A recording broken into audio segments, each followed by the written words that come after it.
Today, I'll be talking about stablecoin singularity, or the hyper stablecoinization of everything. And so first, I actually just want to review this slide from the last keynote I gave at Token2049, which is that I said before the Genius Bill actually passed, which is the landmark legislation legalizing payment stablecoins, USD stablecoins. I said that the actual Genius legislation is not just a law, it's a new era. After this bill passes, you will see companies, banks, everyone announcing that they're either using stablecoins or minting their own branded ones and exploring issuance. And I think that that prediction worked out pretty well. In fact, this morning, Stripe and Bridge, which is actually a partner with Frax as well on our products, announced 3 or 4 new issued stablecoins, Phantom Wallet being one of them, and a few others. And so I think that it's really important to think about in the coming months and in the next year or two that everything is going to be hyper stablecoinized. But what does it exactly mean and what does it lead to? That's what this talk is going to be about.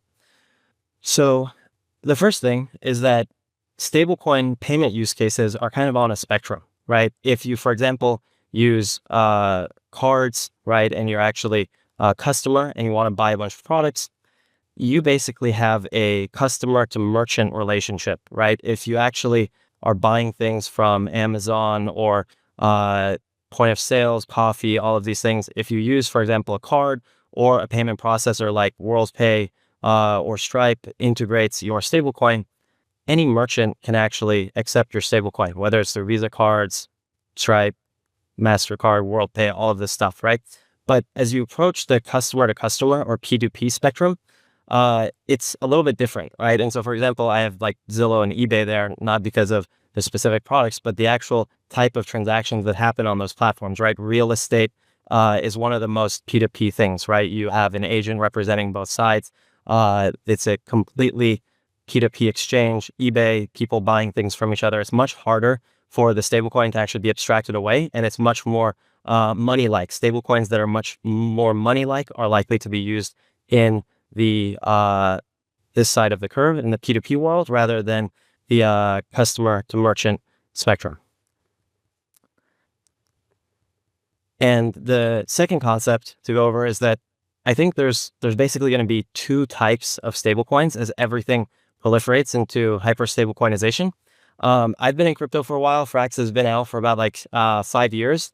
And I remember in crypto when there was like 3 or 4 types of stablecoins, decentralized, algorithmic, fiat coin, and all of these kinds of classifications. I think we're going to see all of those things essentially collapse down to 2. And what that means is there's going to be stablecoins that are actually used for payments, and the high preference for payment stablecoins is going to be fiat coins, essentially riskless stablecoins that are either regulated, licensed, or fiat coins that are used everywhere as money like Tether. And then there's going to be yield-bearing stablecoins, which obviously by definition have risk if they pay anything above the risk-free rate.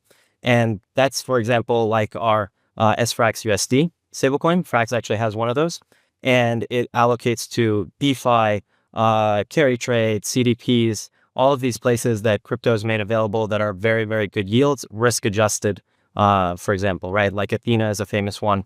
USD AI actually has come out with really cool yield mechanism for funding AI GPU loans, right? And so these 2 types of stablecoins, I think, are going to be the main categories. And the way that applications and customers interact with them is going to be the main difference maker of who succeeds and who's used and who grows. And of course, no discussion of stablecoins would really be relevant without talking about all of the stable chains that have recently come out. You might have heard of Plasma, Fractal, our own high performance chain, Tempo from Stripe and Bridge, and Stable, which is the Tether chain.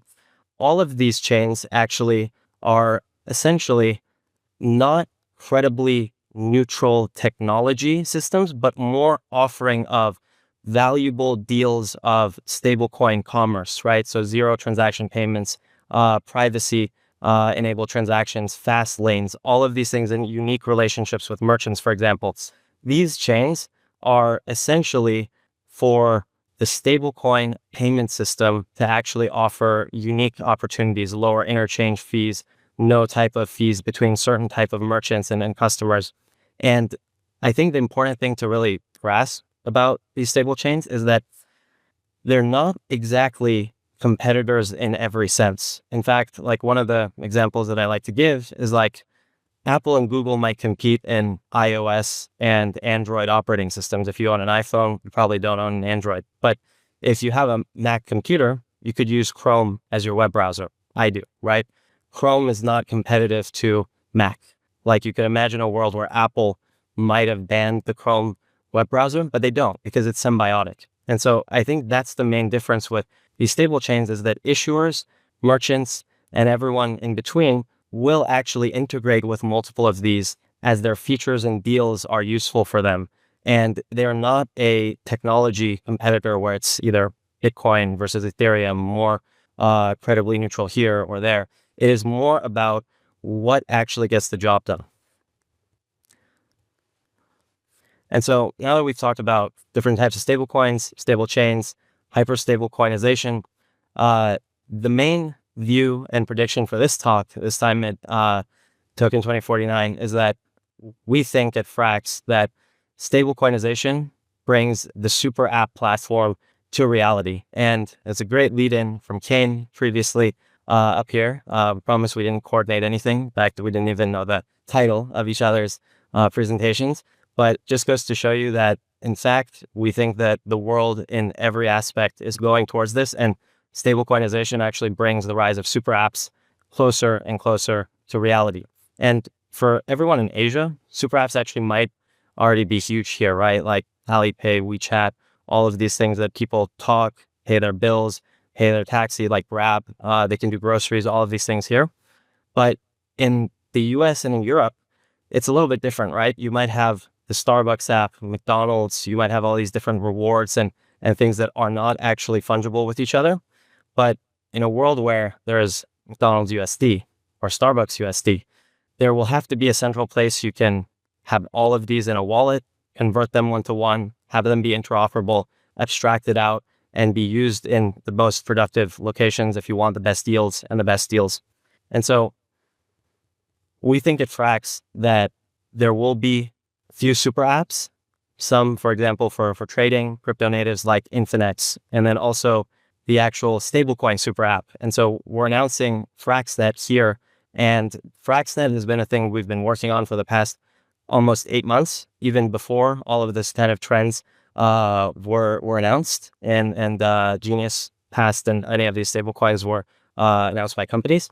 It is essentially a neobank super app. You're able to use any major stablecoins, and you're able to actually convert one-to-one, spend them with virtual credit cards, and we're going to announce some card partners in the near future. This is essentially the full stack neobank application. What it is that you can use it with any major stablecoin, including obviously our own Frax USD, but you don't have to. You can go one-to-one between all of them, including RWA partners that we have that are Genius compatible, like BlackRock's BUIDL, Superstate's USDB, WisdomTree, and more coming.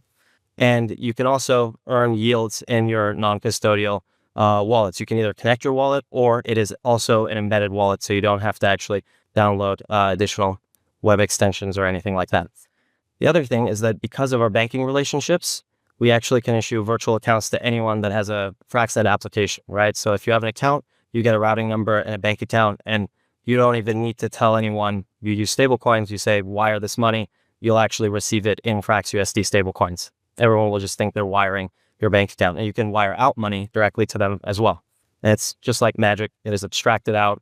It is entirely a bank account, and so you won't need a bank account yourself or for your company or organization.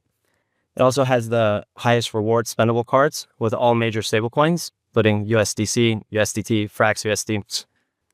And also it has free high-frequency payment transactions on both our Fraxel chain and the new announced Tempo. Frax is a release partner in Tempo, and so we've been collaborating with them on free transactions. And additionally, if you use Tether, of course, Stable is the chain for free Tether transactions, and that will work in the near future as well. There's also a lot of additional token rewards, rebates, and additional kind of features that we'll announce as we come to release. Another one that I'm actually really interested in is very, very new is we're actually working in the United States to have direct real estate transactions end to end directly from payment, agent representation, title clearing, and literally it would be as simple as browsing properties like on Zillow, taking a open escrow button, sending stablecoins, and it will be really, really cool once we ship that in about 2 to 3 months.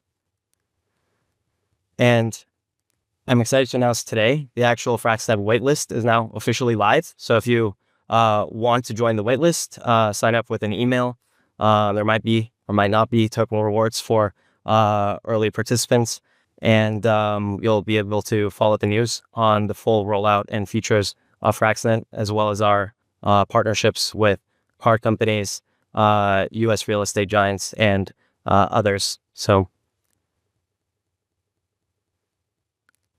I leave you with this meme, which is that everything will be hyper stablecoinized, but unlike Woody here, don't dismay, because the more stablecoins there are, the more important super apps will be. There will have to be a place that these are all abstracted out, that act as a universal account layer, universal yield, savings, payments, and full integration with everything that you need to buy or sell with stablecoins, interact with DeFi, savings yields, and each and every stablecoin that's announced, like the 4 Stripe and Bridge announced today, there will be more, or likely be many, many things like Starbucks, McDonald's, and all the other above. There will be stablecoins everywhere, but that is the future we're going to. And the future that is amazing is that super apps like Fraxnet, like Infinex before us, they will abstract all of that away into a universal account that everyone can use and everyone can benefit from, that everyone can earn yield and rewards. So thank you